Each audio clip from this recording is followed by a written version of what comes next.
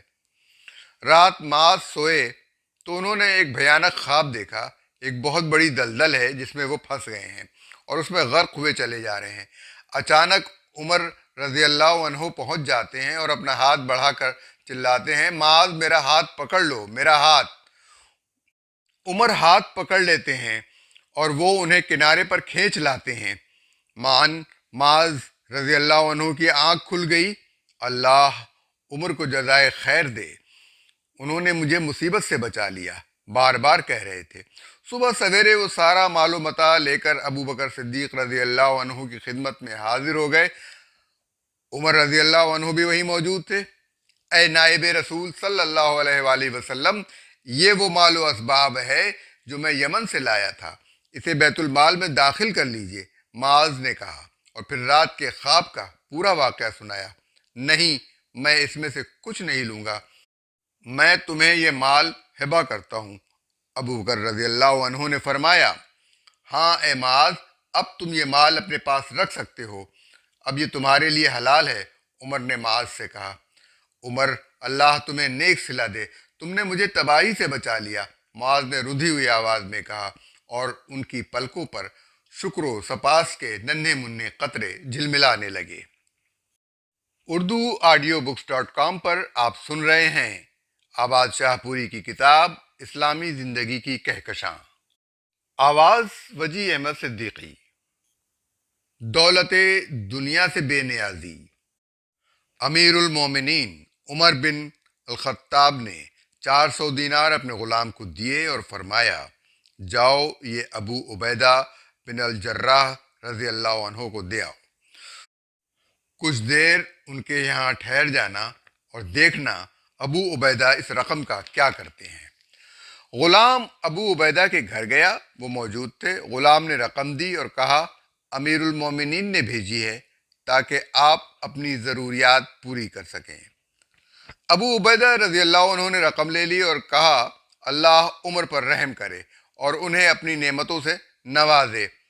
پھر اپنی لونڈی کو بلایا اور کہا، جاؤ یہ 7 دینار فلاں شخص کے ہاں دے آؤ، 5 دینار فلاں کے ہاں اور 10 فلاں کے ہاں۔ اس طرح انہوں نے سارے دینار اسی وقت تقسیم کر دیے۔ غلام نے واپس آ کر سارا قصہ حضرت عمر رضی اللہ عنہ سے بیان کیا۔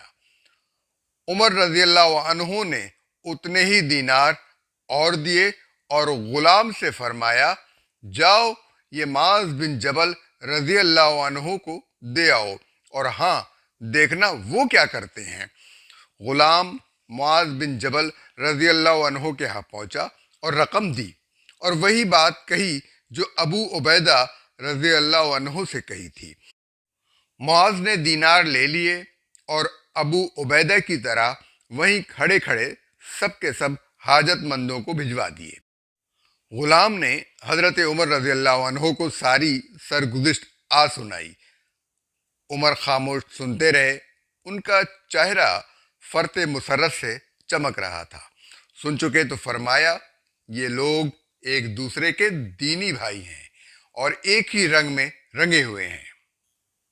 ایثار کے پیکر۔ مغرب کی نماز ہو چکی ہے، کچھ نمازی رخصت ہو گئے ہیں۔ رسول اللہ صلی اللہ علیہ وسلم بھی ابھی مسجد میں تشریف فرما ہیں کہ ایک شخص بارگاہ اقدس میں حاضر ہوتا ہے، پراگندہ منہ، خستہ حال، چہرے پر زندگی کی سختیوں کے نقوش، عرض کرتا ہے، یا رسول اللہ صلی اللہ علیہ وآلہ وسلم، میں مفلس اور مصیبت زدہ ہوں۔ وہ کچھ اور بھی کہنا چاہتا ہے مگر شاید زبان ساتھ نہیں دیتی۔ مسجد میں پھیلی ہوئی خاموشی اور گمبھیر ہو جاتی ہے۔ حضور صلی اللہ علیہ وآلہ وسلم چند لمحے اس کے سراپا کا جائزہ لیتے ہیں، پھر ایک شخص سے فرماتے ہیں، ہمارے ہاں جاؤ اور اس مہمان کے لیے کھانا لے آؤ۔ وہ خالی ہاتھ واپس آ جاتا ہے اور زوجہ محترمہ کا پیغام دیتا ہے، اس ذات کی قسم جس نے آپ کو حق دے کر بھیجا، میرے پاس اس وقت پانی کے سوا کچھ نہیں۔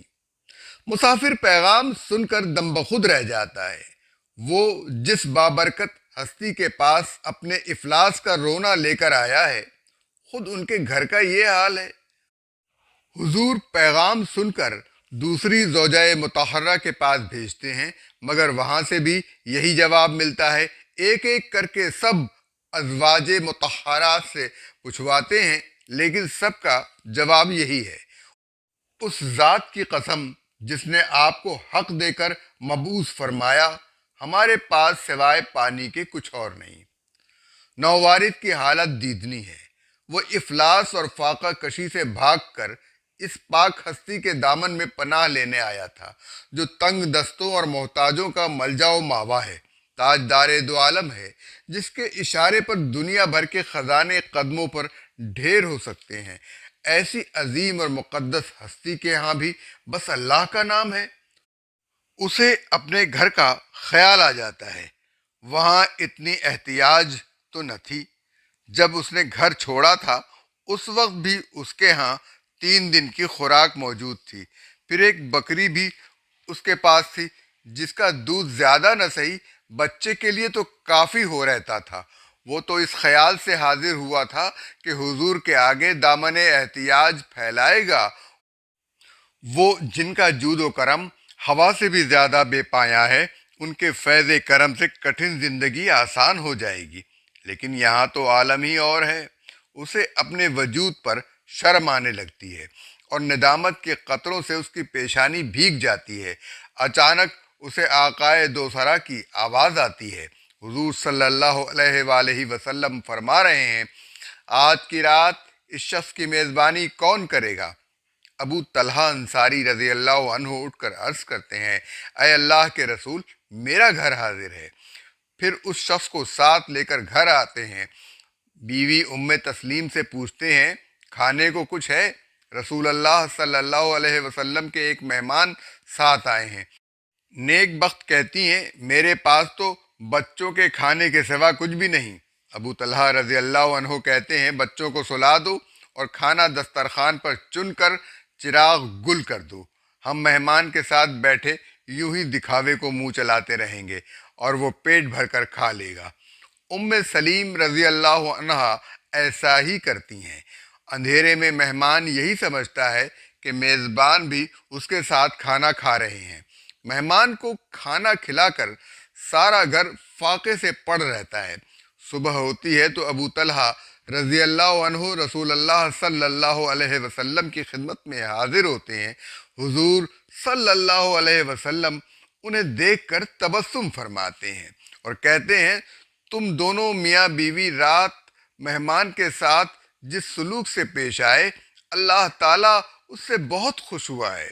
پھر حضور صلی اللہ علیہ وآلہ وسلم آیت تلاوت فرماتے ہیں جو اس موقع پر نازل ہوئی، اور وہ اپنی ذات پر دوسروں کو ترجیح دیتے ہیں، خواہ خود محتاج کیوں نہ ہوں۔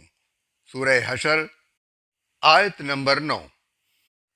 اس طرح ابو طلحہ رضی اللہ عنہ اور ان کے گھر والوں کے ایثار کی داستان رہتی دنیا تک کلام الہی میں ثبت ہو جاتی ہے۔ 3 دن کی خونریز جنگ کے بعد آخر رومی افواج بھاگ نکلی اور یرموک کی جنگ قادسیہ کے مارکے کی طرح تاریخ کی فیصلہ کن جنگ بن گئی۔ قادسیہ کے میدان میں کسریٰ کی عظیم الشان سلطنت خاک میں مل گئی تھی۔ یرموک کی جنگ ایشیا اور افریقہ میں رومی سلطنت کے خاتمے کا نقیب بن گئی۔ لاتعداد رومی کام آتے ہیں اور قیصر روم کی فوجی قوت ٹوٹ کر رہ گئی ہے۔ مسلمانوں کا نقصان بھی کچھ کم نہیں ہوا ہے۔ بڑے بڑے شجاع اور برگزیدہ اصحاب رسول صلی اللہ علیہ وسلم، جن کی تلواریں بدر و احد اور حنین اور یمامہ کے میدانوں میں چمکی تھیں، شہید ہو گئے ہیں۔ میدان لاشوں سے پٹا ہوا ہے۔ مسلمان شہیدوں کی لاشیں جمع کرنے، زخمیوں کو پانی پلانے اور انہیں اٹھا کر فوج کے پڑاؤ پر لانے میں مصروف ہیں۔ شرحبیل رضی اللہ عنہ ایک مجروح کے پاس پہنچتے ہیں۔ وہ حارث بن ہشام رضی اللہ عنہ ہیں، مکہ کے رئیس، فیاض اور مخیر، اتنے کہ سینکڑوں غریبوں کی روٹی کا سہارا بنے ہوئے تھے۔ شام پر فوج کشی کے وقت خلیفہ اول حضرت ابوبکر صدیق رضی اللہ عنہ نے انہیں طلب کیا اور یہ لبیک کہتے ہوئے چل کھڑے ہوئے تو مکہ ماتم کدہ بن گیا۔ وہ جو ان کے جود و سخا پر زندگی بسر کر رہے تھے امڑ آئے اور ایک سہارے سے محروم ہو جانے پر زار زار رونے لگے۔ حارث بدر و احد میں کفار کے لشکر میں شامل تھے۔ فتح مکہ کے وقت مشرف اسلام ہوئے اور اب زندگی کی سعادتوں سے محرومی کی تلافی کرنے آئے ہیں۔ حارث اشارے سے پانی مانگتے ہیں۔ شرحبیل چھاگل بھر کر ان کے منہ سے لگاتے ہیں۔ قریب سے آواز آتی ہے، پانی۔ حارث فوراً منہ ہٹا لیتے ہیں اور اشارے سے کہتے ہیں، پہلے انہیں پلاؤ، وہ مجھ سے زیادہ پیاسے ہیں۔ شرحبیل دوسرے زخمی کے پاس پہنچتے ہیں، دیکھتے ہیں کہ ابو جہل کے بیٹے اکرمہ رضی اللہ عنہ زخموں سے چور پڑے ہیں۔ خون بہہ جانے سے چہرے پر زردی کھنڈی ہوئی ہے۔ یہ وہی اکرمہ ہیں جو اپنے باپ سے کچھ کم اسلام اور مسلمانوں کے دشمن نہ تھے۔ احد میں جن قریشی دستوں نے پہاڑی درے سے ہو کر مسلمانوں پر حملہ کر کے جنگ کا نقشہ پلٹ دیا تھا، ان میں سے ایک دستے کی کمان اکرمہ ہی کر رہے تھے۔ فتح مکہ کے وقت جان بچانے کے لیے بھاگ گئے اور ان کی بیوی حضور صلی اللہ علیہ وآلہ وسلم سے ان کے لیے امان لے کر انہیں واپس لائی تھیں اور حلقہ بگوش اسلام ہو گئے تھے۔ اس کے بعد جتنی جنگیں ہوئیں ان میں پیش پیش رہے تھے۔ آج کی جنگ میں بھی انہوں نے بے مثال شجاعت کا مظاہرہ کیا۔ رومی افواج کے بے پناہ دباؤ میں مسلمانوں کے قدم ڈگمگا گئے تھے۔ اکرمہ رضی اللہ عنہ نے للکار کر کہا، ہم رسول اللہ صلی اللہ علیہ وسلم کے ساتھ کتنی لڑائیاں لڑ چکے ہیں اور آج تمہارے مقابلے میں بھاگ نکلیں گے؟ پھر مسلمانوں کو آواز دی، کون موت پر بیعت کرتا ہے؟ اس آواز پر 400 مسلمان ان کے ساتھ جان دینے پر آمادہ ہو گئے، تلواروں کے نیام توڑ کر پھینک دیے اور پھر اکرمہ کی کمان میں اس پامردی سے لڑے کہ جنگ کا پانسا پلٹ گیا۔ گو ان میں سے اکثر شہید ہو گئے اور باقی زخموں سے چور چور۔ اکرمہ بھی زخمی ہیں۔ شرحبیل جھک کر چھاگل ان کے منہ کی طرف بڑھاتے ہیں۔ ذرا فاصلے سے کراہنے کی آواز آتی ہے اور پھر کوئی ڈوبتے ہوئے لہجے میں کہتا ہے، پانی۔ اکرمہ رضی اللہ عنہ شرحبیل سے کہتے ہیں، پہلے انہیں پلاؤ۔ وہ تیسرے زخمی کی طرف بڑھتے ہیں، وہ سہیل بن عمرو جنہوں نے حدیبیہ کے مقام پر کافروں کی طرف سے معاہدے کی شرائط طے کی تھیں اور معاہدہ حدیبیہ پر دستخط کیے تھے۔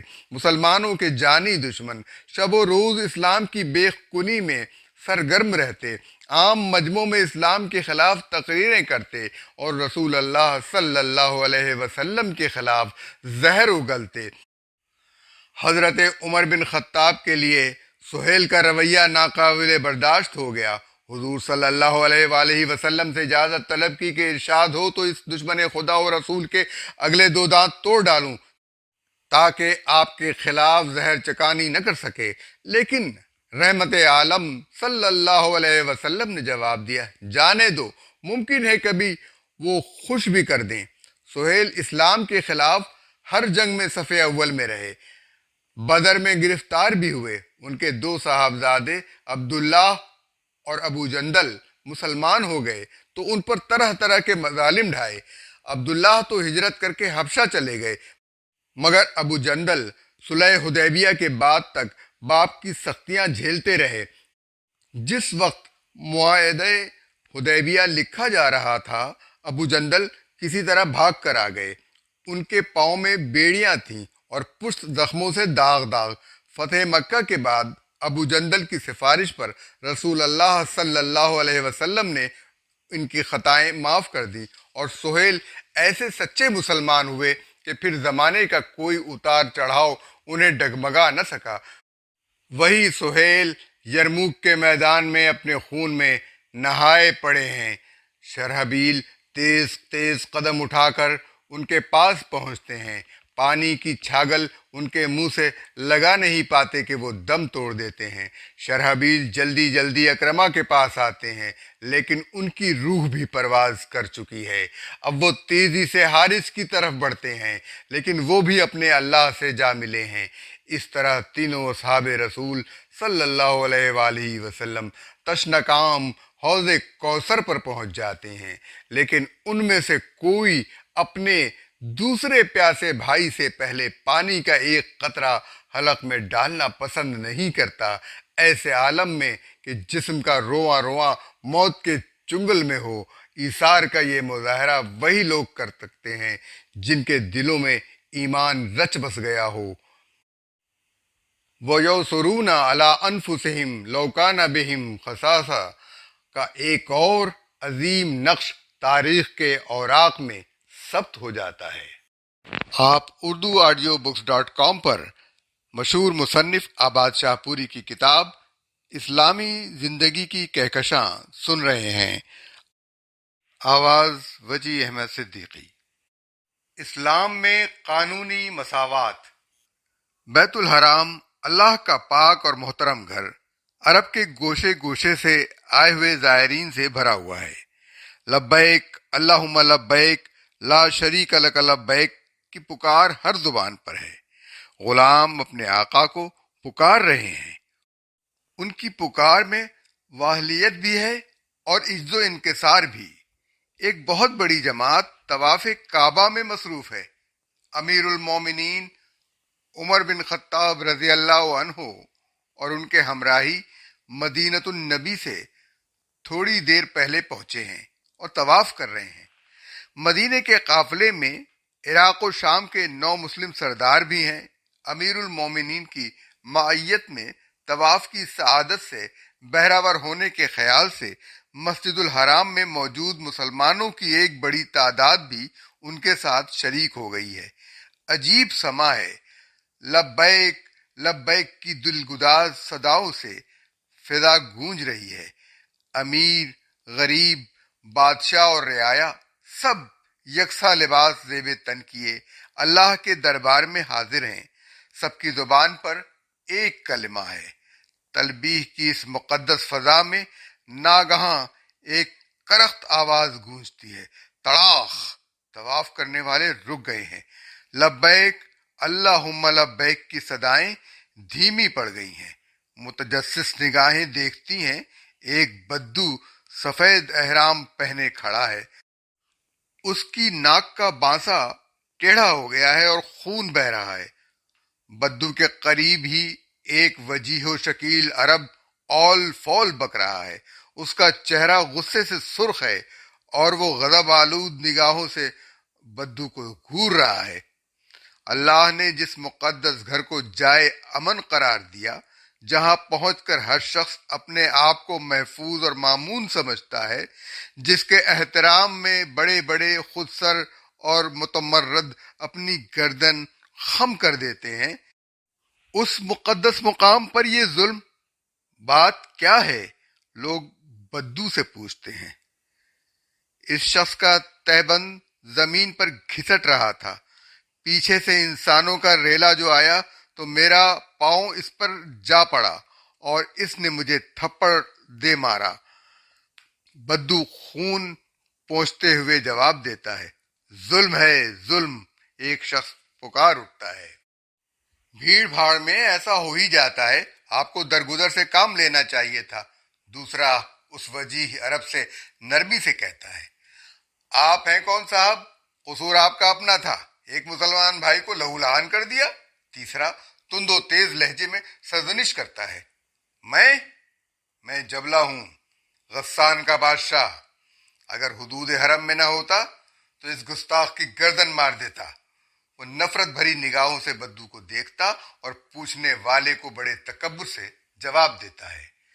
شاہ غسان جبلہ بن ایہم انصار کا ہمجد تھا، حوران اور بلقا کا تاجدار۔